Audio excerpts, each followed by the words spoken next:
Hey everybody, this is Kim McNamara from Read It Again Bookstore, and today I'm with Natalie Jenner, who wrote the Jane Austen Society. Hey. Hi, how are you, Kim? Good. Now, okay, Natalie is tuning in or speaking to us all the way from Canada. On Canada Day. On Canada Day. It's very Canadian. I love it. Okay, so let's do a little intro. Let's see here. Natalie Jenner is the international bestseller of the Jane Austen Society, a fictional telling of the start of the society in the 1940s in the village of, how do you say the village? Chawton. Chawton. Okay, thank you. And I read the book, by the way. Anyway, where Austen lived. Born in England and raised in Canada, Natalie recently founded the independent bookstore Archetype Books this is an older one. So Natalie had a bookstore called Archetype Books in Oakesville, Ontario, where she lives with her family and 2 rescue jobs. Jane Austen is her first published novel, and it's now available with St. Martin's Press.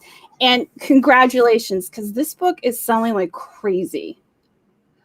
Yeah, it's honestly, for being in lockdown, and my husband is a high-risk individual, so we have not left our house in over 3 months, and we feel like the world has come to us. We have had champagne and Betty Crocker cakes, and we've just every day we get great news, and it's just wild, and it's such a gift, and we're so grateful to the universe that despite all the horrible stuff that's going on, we've been given this really wonderful time of good fortune, and then the ability to connect with people like you and your customers, which up in Canada, I mean, this wouldn't be happening. So this is the silver lining for me. Yeah. Here, Sonia's watching. Sonia, we were just talking about you. I'm such a fan. I'm fanning out over here. Okay, so let me read this. #1 national bestseller, USA Today, LA Times, Global, and Mail, and Toronto Star, and Publisher Weekly, Vancouver Sun, Seattle Times, and Indie bestseller. One of People's Magazine's best books of the week. One of the New York Times and noteworthy. I'm so bad at reading aloud. Noteworthy audiobooks of the week, and it was a very good audiobook. Oh, Anna reads it. So sexy. Anyway, an Amazon Best Book of the Year so far, and featured in the debut of May 2020. One of Goodreads' big books of spring and hot books of the summer. Indie's Next, my favorite, and Liberty Reads Pick. Starred Reviews, Library Journal, and Book List. Wow. Yeah. And then I think just this week I was one of Goodreads' top 10 debut novels so far this year. And you look at this list, and I mean, I'm in my early 50s, and these are kids, right? And they're you are not in your early 50s. Yeah. No. And these kids are so freaking talented, right? Like, Kate Elizabeth Russell and like Stephanie Roble and like Brandon Young. I'm just like, so it's wonderful. And really, the power of Jane Austen. I mean, I'm very proud of my book, but, people love Jane Austen. And especially now, she's just a great person to read in times, I think, of chaos and uncertainty. You talk about that in the book, how your characters found Jane Austen because they were having a moment of chaos, and they just needed something to center themselves, and Jane Austen did it for them. Yeah. And there's a story here, right? So I had always loved Jane Austen, and I had read her, throughout the years at different stages of life. Like I remember, I think, being on the beach, meeting my husband, 25 years ago, reading Emma, reading Pride and Prejudice when I was 11, and then seeing, because I am so old, the 1980 Masterpiece Theater production. And that was some sort of 1-2 bizarre hormonal adolescent punch. And I was just like, Mr. Darcy. And, Persuasion when I was a little older. Mansfield Park blew my mind when I was like 30, just kind of coming back to her. And about, I guess, 4 years ago, my husband just gets this horrible diagnosis. He's stable now on experimental treatments, but it was one of those, messages that you may be around for only 2 or 3 years statistically. And we were a young family. Our daughter was 14. So I just threw myself into what I call aggressively reading Jane Austen. I went nuts. I just read her, and I read her over and again. I read all 6 books in order of her writing them.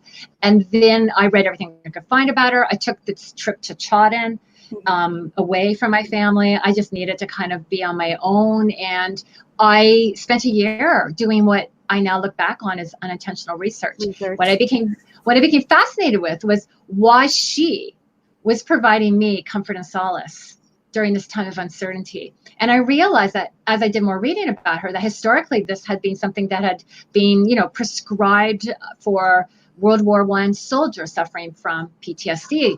And Winston Churchill's daughter would read him bits of Pride and Prejudice at night during Second World War. And I thought there's something going on here. And then I think my husband stabilized his lung. He has a lung disease, and his lung decline stabilized. And we felt a little bit of hope and a little less panic for the future. And I started to feel creatively like writing for the first time in 10 years, that I had written and beaten this dog dead in my 30s trying to get published, and did 5 books in a drawer. And I was just like trying so hard. And it was that wall of silence. And I was like, it's not my time. I'm not the one. This is not the book. So I felt like writing again when we reached a period of stability, because I think sometimes to be creative, you do need a certain degree of freedom.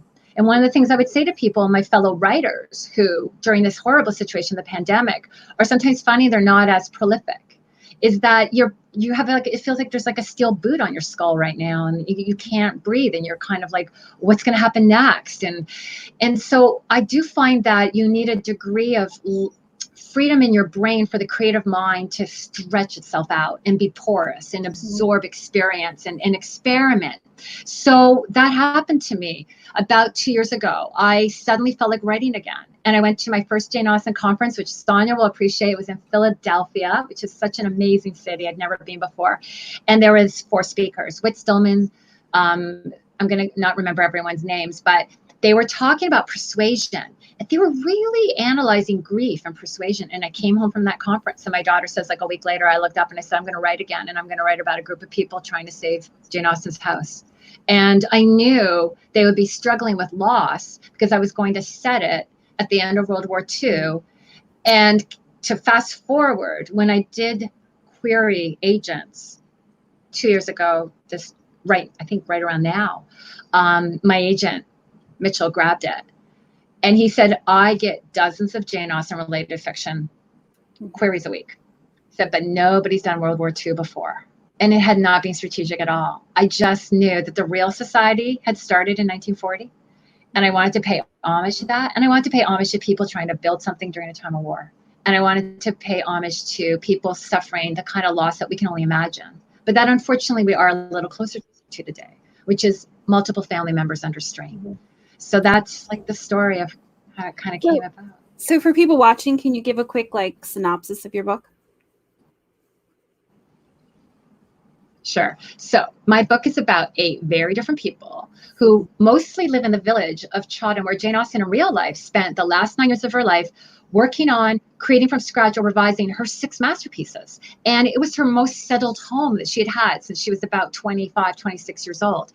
And I wanted to explore through these very different people how we can bond over books, and not just a shared love of Jane Austen, but just a shared love of reading and storytelling. And that despite their differences, and they all come from very different socioeconomic and educational backgrounds, I want to show them over the arc of the story coming out of trauma, re-engaging with life, first of all, on their own, and then building little subgroups, and then a community again as a whole. So there's very few family relationships in my book. It's very much about friendship and the power of community. And I wanted to explore how people can bond over books despite these differences. And I wanted to show them building something productive together. So the book is called the Jane Austen Society. They start a society to save the cottage where Jane Austen lived, and they want to turn it to a museum. And there's nothing... I'm ignoring it. You can answer if you need to. There's nothing truthful about the characters at all that I've created. They're completely made from scratch. That's what I was going to ask. Can you hear? Yeah. Keep going. Yeah, they're completely made from scratch. The locations are very real, and we'll talk about that in a bit as well. The locations are extremely real. And in 1940, exactly 80 years ago from this past May when my book came out, was the actual start of the Jane Austen Society, where a local woman, Dorothy Darnell, saw a piece of fireplace grate at the side of the road And Jane Austen's cottage was just tenant flats. She's like, this is nuts. Like, we should save this place. This is so important to the world. So she got together a handful of people in the front room of her house, and they started the society. But during the Second World War, it was incredibly onerous to try and raise funds. I think the British pound was like a quarter of the American dollar. They weren't able to raise enough money to save the cottage, to buy it and turn it into a museum. And then very sadly, but quite lovely, right after the war, a local gentleman who was a huge fan of Jane Austen had lost his son in battle in the war. And he decided he'd buy the cottage outright for about £3,000 and donate it to the nation. And the trust was set up. And the trust, in conjunction with the society, opened the cottage as a real-life museum 70 years ago last summer. And so you can go and you can see, very much the table where she wrote, and the window she looked out at the junction of the streets to Winchester and London, and you can really feel her presence. But my book mostly takes place in her brother's home down the lane, which is in Chawton Village on the Chawton estate. It's called the Great House. And it too now is open to the public. And that happened starting about 15, 16 years ago. Oh, I went to her grave, and I saw the house that she lived in, that little yellow in Winchester. House. Yes. Yeah, in Winchester. So I had pictures of me posing with the grave, and I was like, it's me and Jane Austen. So, but we didn't do any of the other stuff, and I would have loved to do it. I was with a bunch of other people, and I would have had to drag them. Well, this is why I went back when the whole thing was going on with my husband. He went and golfed in Augusta, Georgia, and went and watched the Masters. And, we had wonderful bucket list trips that summer. We renewed our vows just 3 years ago this week in Italy, in at this little chapel. We did these wonderful things. But that summer was the 200th anniversary of the death of Jane Austen. And there were so many amazing celebrations going on. And I said, you know what? Every time we go to Chawton, I never get in the Great House. We have just enough time for like an hour in the museum. And then you're dragging me to a pub or back to London. And I want to go. And Kim, I wanted to get in there in the morning, and I wanted to be as alone in the rooms as much as possible. So I stayed in a neighboring town of Alton in the original coaching inn that Jane Austen would have caught the coach to London in, called the Swan Inn. And I have a regular room there now. They know, they're like, they know exactly where I want to stay. And every morning I would grab an apple from the buffet, and I would walk the half hour up the hill that Jane and her sister, the same walk they would take, to Chawton. And I would be the first person in the museum in the morning, and I would be the last person to leave the great Chawton house at the end of the day. And I was alone in these rooms. And I honestly believe that it was the solitariness, the ability to kind of be close to my own emotional struggles, to hear myself, and to really sink into the beauty and tranquility of what is essentially a town that is no more populous than it was 50 years ago, 100 years ago. It's 300, 400 people. And there's a pub and a tea room and then a parking lot with like 100 tour bus. But you don't really see them. And it's got this sleepy, out of time feel to it. And I was just totally energized and frankly a little reborn by my time there. And it's so special to me. So to have my book be based on my walks there, I tried to get every room in Chawton House in my book, every window view, every square patch of garden, everything that I was doing there, tea in the courtyard, lying on the stone wall, all of it. I try to get in my book, to be like this perfect Valentine to Austen. So I get a little emotional to Austen and to how much she gave me during this difficult time. And then to give me this, my first published novel at age 52. Mm-hmm. It's so wonderful. So your characters, so they're not based on real people, which was my first question, but you answered that. Where did you get your ideas for them? Like, where did they come from? So you don't want to be in here. It's very busy up here. My poor husband, he's like, what's going on there today? Like, what are you worried about? I don't plot when I write. I completely sit down and I just start typing. So my characters literally show up. I'm called a pantser, where I fly by the seat of my pants. I'm not a plotter. So they just show up. And when they show up, and other writers cannot relate to this, but when they show up, I know everything about them. I know their temperament, their personality. I know what they're going to say before it comes out of their mouth. I can feel them through me. I also look down on my characters. Took film studies. I love film. I have kind of a director's eye looking down at them, and they just show up. So when I started to write my book, I knew only three things.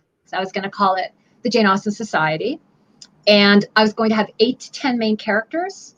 And I knew they would be split equally between men and women for reasons that I'll go into next. And I also knew that there would be like a doctor, a teacher, I thought there was going to be a historian. That he did not make the cut. But I was playing around with the concept of making them all as varied as possible. And I started to write, and I wrote chapter 1, and I had this image of this man on the stone wall, and he's very sad, and I don't know why. And it was channeling my own time on that same stone wall the previous fall. Mm-hmm. And I was working through that feeling of hopelessness. And then I have a stranger come to town, and I don't really know who she's going to be yet or how important she's going to be to the plot. But I knew that somebody had to get him excited enough to try to read Jane Austen after living there his whole life. So I made her American. And then that became really fun. Like, she turns out to be a movie star. She's adapting Sense and Sensibility with her rakish producer fiance, so that gave me a whole other element that I could explore. But to tie off the question about why half men and half women, one of the things I learned in my year of unintentional research was how men had been some of her most prominent fans historically, but that popular culture after 200 years does need shorthand for people. And we have kind of contained her a little bit in that chick lit box. And as much as I'm the biggest fan of Bridget Jones, and my family watches that movie way too much, I love everything about popular culture about Jane Austen.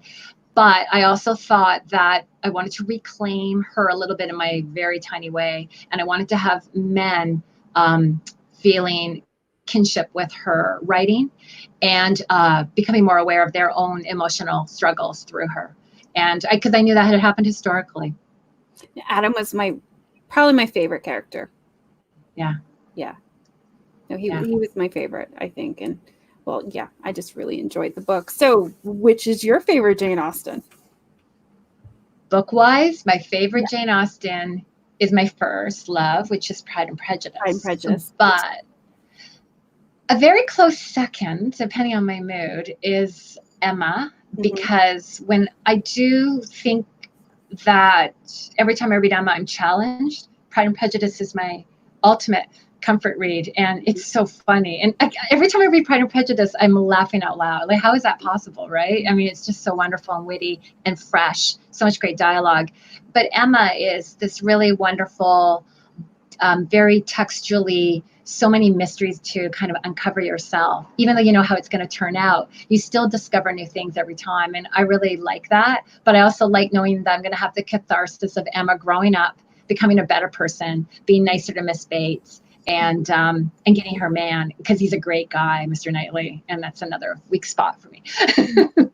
Well, you take apart Emma a good bit in the book, which I really enjoyed.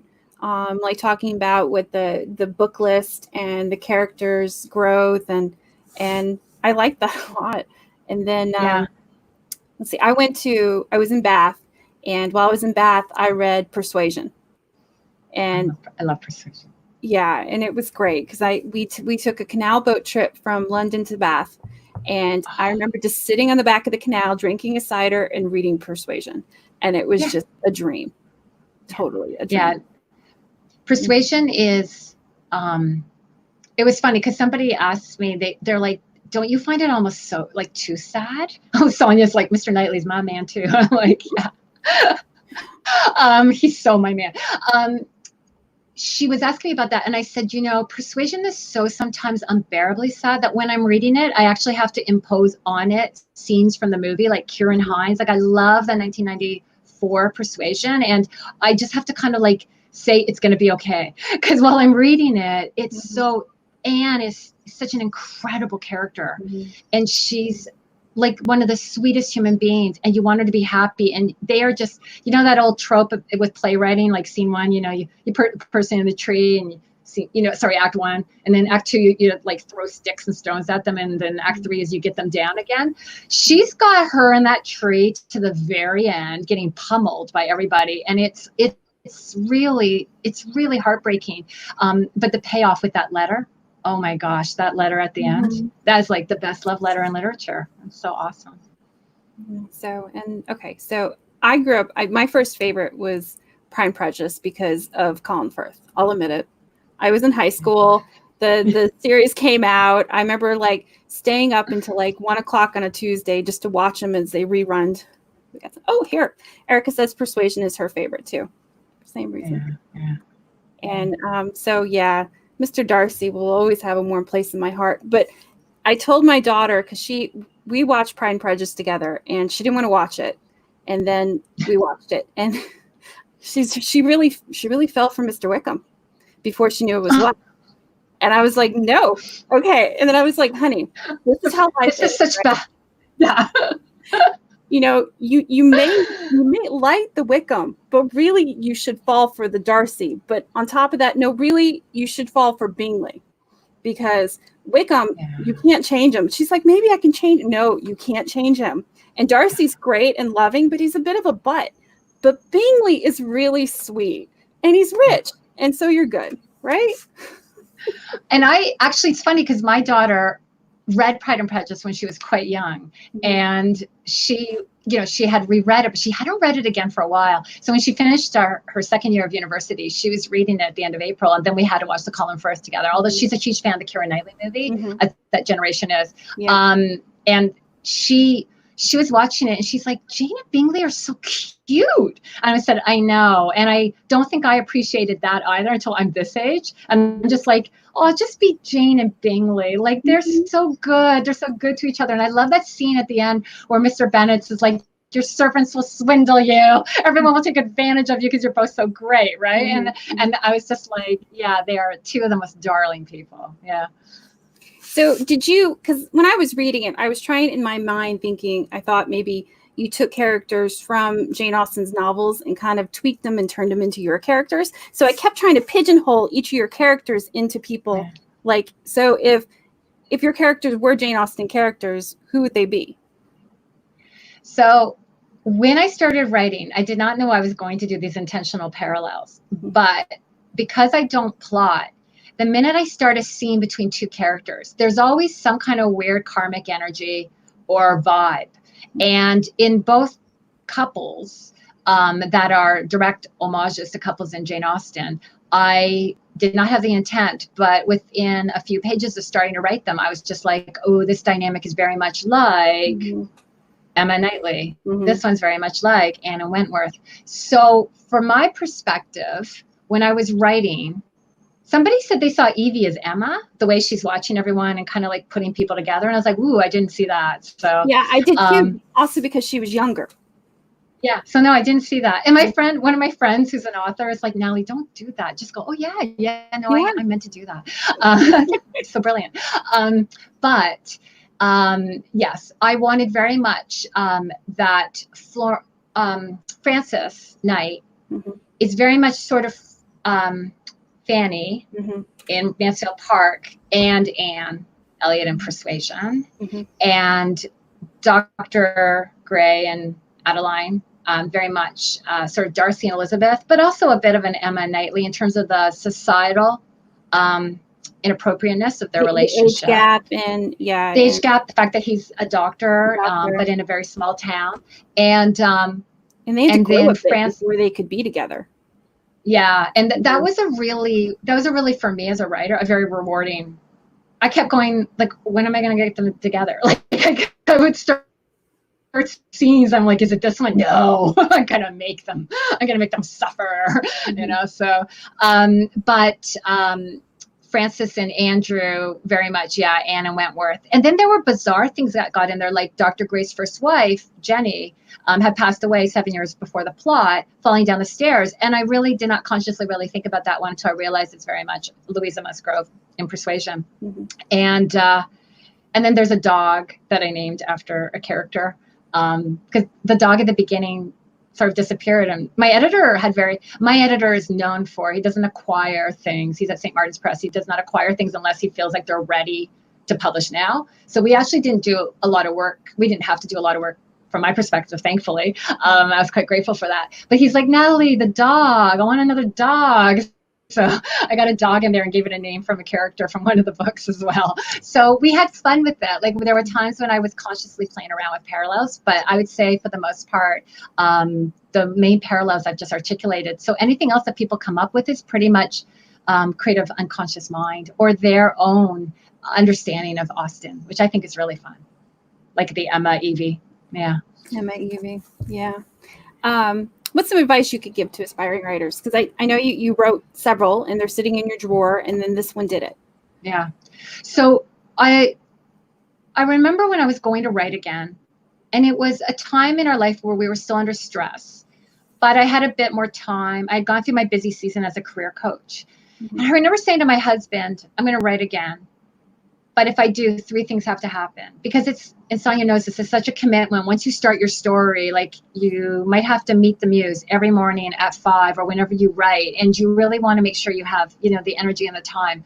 So I remember saying to my husband, number 1, I'm going to write again if I enjoy every minute of it. And so I can honestly say I loved every minute of writing this book, and I just never had more fun. And I think that got through. I said to my husband, the second thing is you have to love it. He has sometimes been my only reader.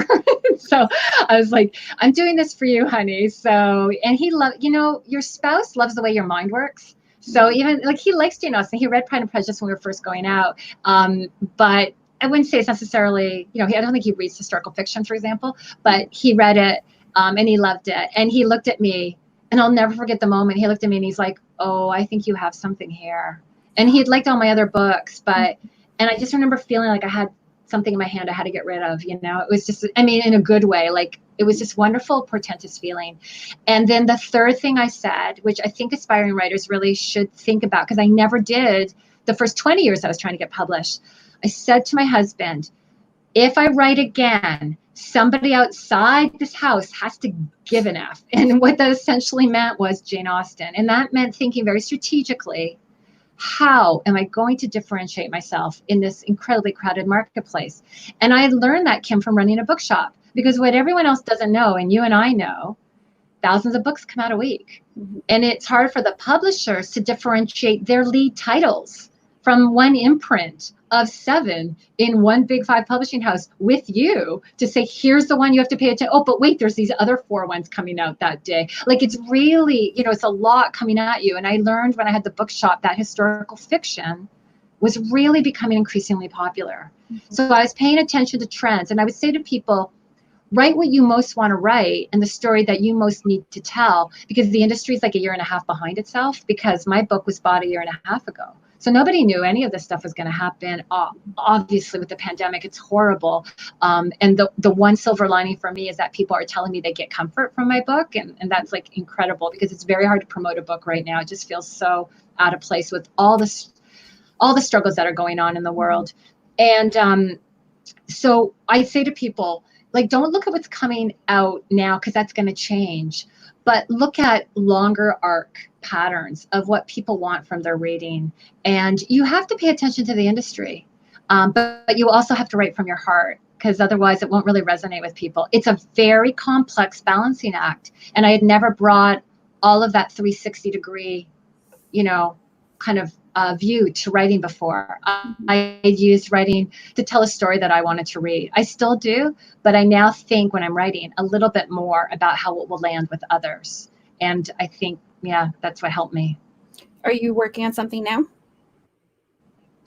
Yeah, I am. I'm doing research right now, and I just started writing. I had told myself I was going to give my pub month off, and my book released May 26th. So like literally this week, I was like, wait, I got to get going.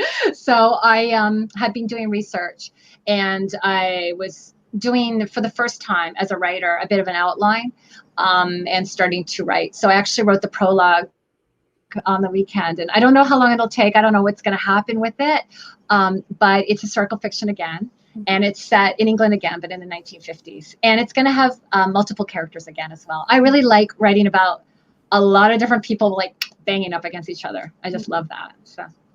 So are you reading anything good right now? So I am. When was the last time you did a proper bookseller recommendation? Yeah. I do them all the time on Twitter. I'm always having to like tweet promotes about myself, and I'm like, I'm so sick of like, having to just promote myself. So I'm very conscious of colleagues' books coming out. So I would say, coming out this month, there is a book called The All Night Sun by Diane Zinna. She's from Virginia, and she was a former head of the AWA.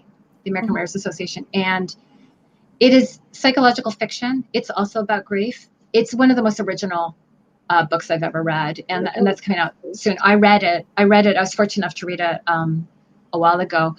I also really love, I'm talking about books that aren't coming out for a little while, but I have to do a shout out for a book that's coming out in October that I want people to pre-order. It's so brilliant. It's called Cuyahoga by Pete Beatty, and it's literary fiction. I call it the Coen brothers meet Nabokov. Like it's so wonderful. So those are some books that are coming out in the future that I'm reading. I also highly recommend The Daughters of Smoke and Fire, which is the first book published in English in the history of the world by a Kurdish woman. And it is incredible. It's getting rave reviews. So I really recommend that one as well. I just ate that one up. It's got like the pace of a thriller. It's sort of like a family epic. And I'm just trying to think of what. And then also I do read sort of the classics and reread them. So I'm in a little Hemingway, Steinbeck, Fitzgerald loop right now. Those are my boys. So that's kind of what I'm doing right now. Yeah, in preparation for this, I had so much fun. Preparation for this conversation. I reread, what did I reread? I reread Mansfield Park, and I think I watched every like Jane Austen movie I could find. And like, even if I watched Mansfield Park once, I watched it. Well, I didn't watch the second one. The one with, what's her name? I really like her, and she's got the eyebrows, but she had her hair down for the entire movie, and I couldn't watch it because they wouldn't have the hair down. Billie Piper. Yes. I love her. I love her in Doctor Who. But yeah, she had her hair down. And I'm like, no, she looks lovely, but that's not appropriate.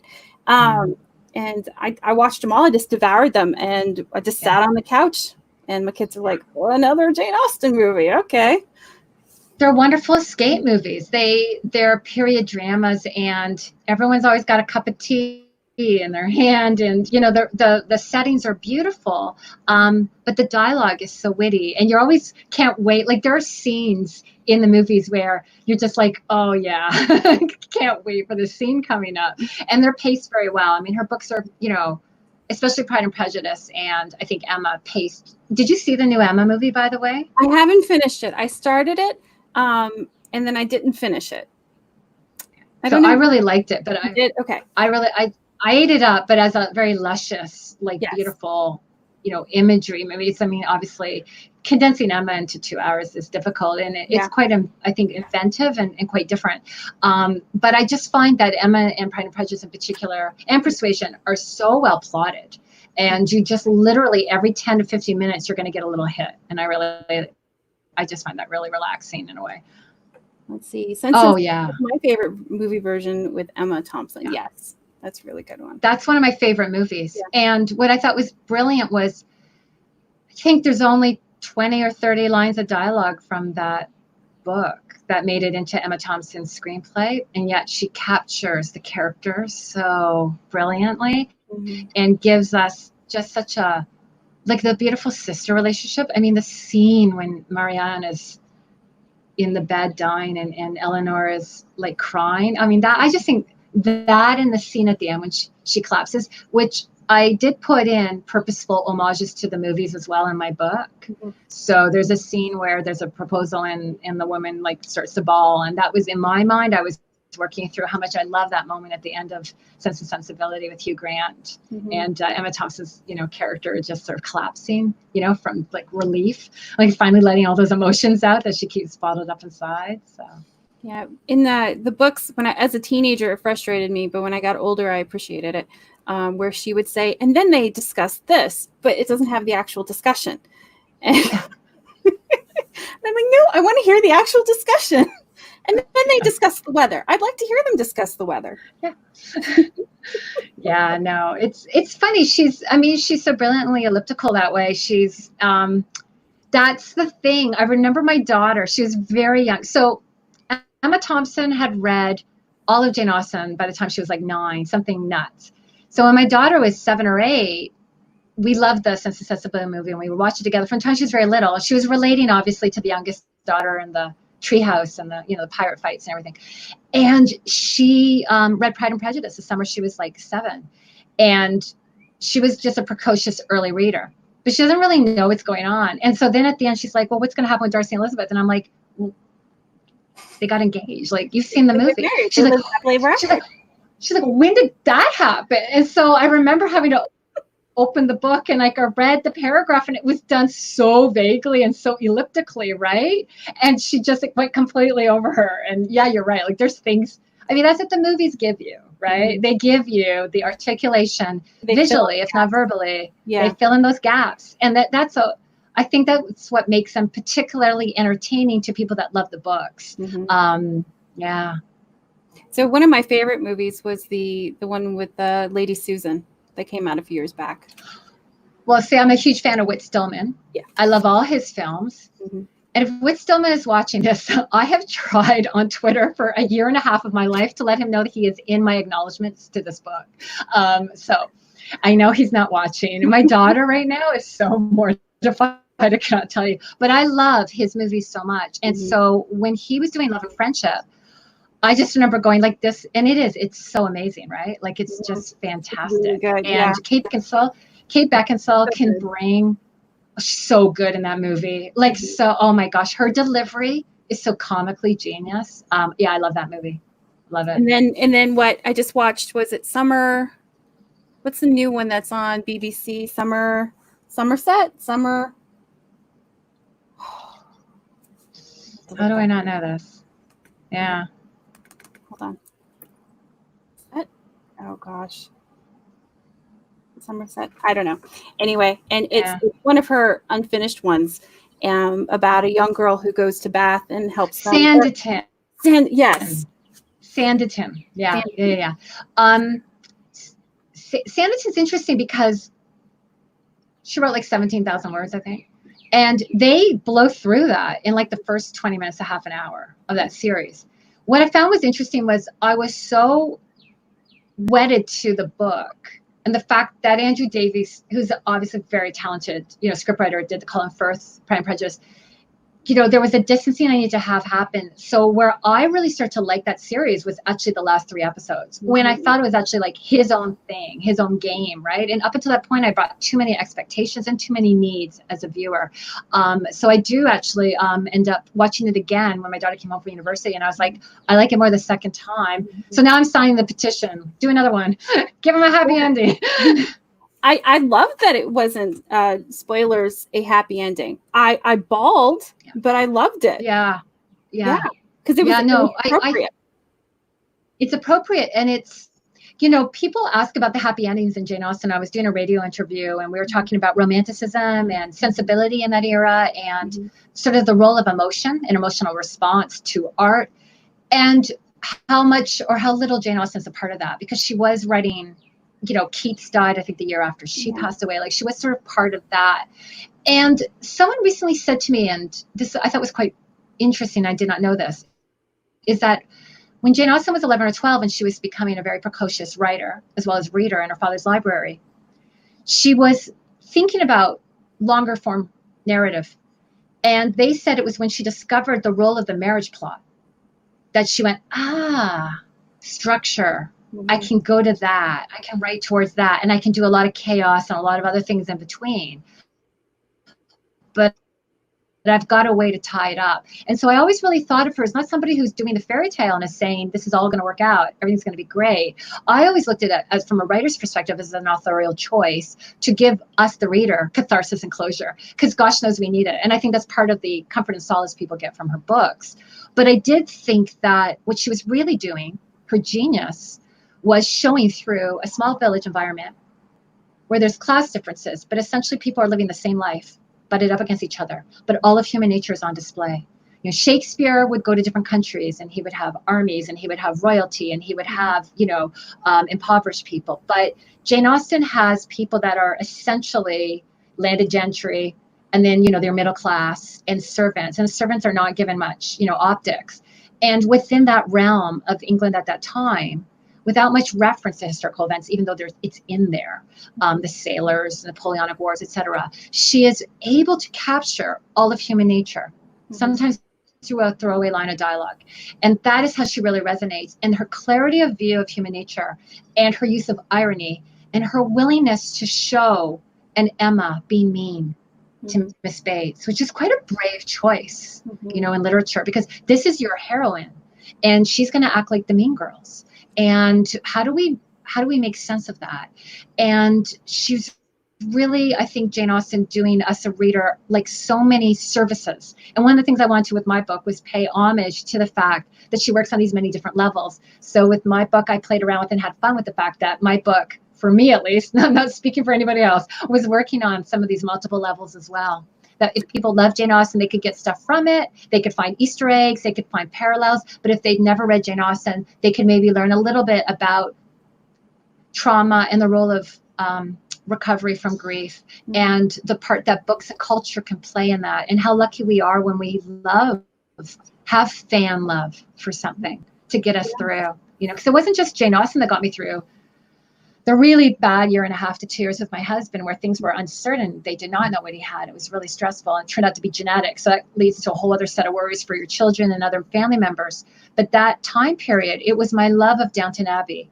It was my love of home real estate shows. It was my love of Cheers and Frasier. It was my love of Jane Austen. It was my love of like all this part of culture that got me through.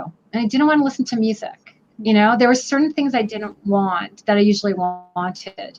And how lucky are we when we've been fortunate enough to be exposed to lots of different culture, either by our parents or by our circumstances in life, and that it's there for us when we need it. And I do feel we'll find what we need when we most need it.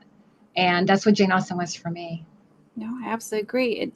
And I think that if you'd written your book from one perspective, it wouldn't have been successful, because you needed all those perspectives to experience Jane Austen in their own way. I mean, we were watching How to Make an American Quilt the other night, my daughter and I, the Whitney Otto book, and she's got a lot of characters, and she describes it as a democratic way of writing, that everybody gets their voice. For me, I write to create a world that I think is as far from my life as possible, that I can be in control of, that I can give people some stress along the way, but I can kind of know where I'm heading with them and give them a happy ending if I want to. And I needed to feel that when I was writing this book, but also earlier in my life as well, even when things were you know, much better for us as a family. So as a writer, I'm distancing myself from me. I'm not a memoirist. I'm not somebody who's consciously thinks she's writing about issues that she's dealt with. What I find so fascinating about being a pantser, not a plotter, is I can look back on my book and I can see that I was using certain choices or viewpoints of some of the characters, fractions of these characters, but they're there nonetheless, to work through my own emotional struggles. And my daughter read the book shortly before it was acquired. And she looked at me and we were talking, and I said, you know, there's only one character in there that's based on anyone real, and that's Evie. And Evie is my Valentine to my daughter. Aww. And I threw in a line in the epilogue at the end about something that Evie does next in life that's very much something my daughter was doing in high school, and in terms of extracurricular activities. And my daughter had figured it out, but she goes, but Daddy's in here too. And I'm like, your father is not in this book. I would know if I put Daddy in this book. And then she told me who it was, and I just started to cry.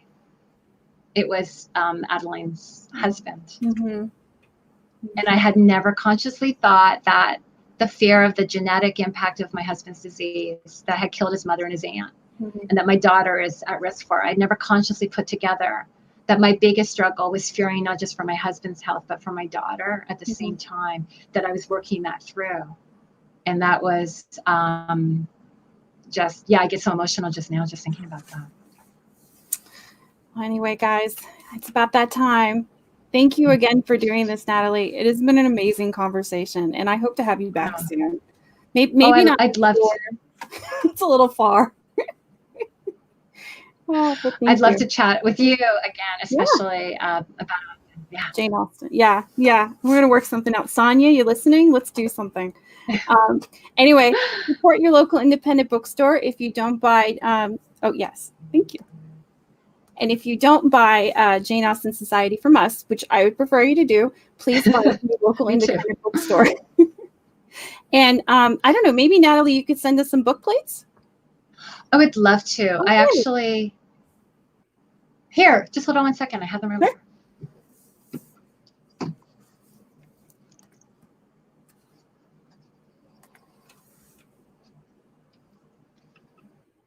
Sorry, I just want to show them to you guys because they're so cute. So I'll hold them up. I don't know if you can you see those? Yeah. There. Oh, so what it is, so my friend has done a map of the story. She's an artist. And I could send you the PDF as well. And you could print it off and throw it in the book. But this is the great house. And then this is the shepherd's hut, which, as you know, has hidden symbolic significance. So yeah, so so I'll send a bunch to you. Oh, thank you. And I love that. We'd all love that. All right, guys. Well, thank you again, Natalie. And everybody have a good, happy Canada Day for the Canadians. Thank you. Happy early July 4th. I know you guys will party hard.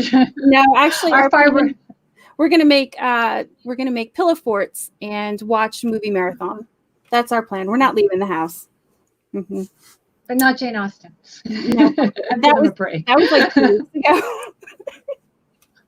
All right. Good night, guys. Okay.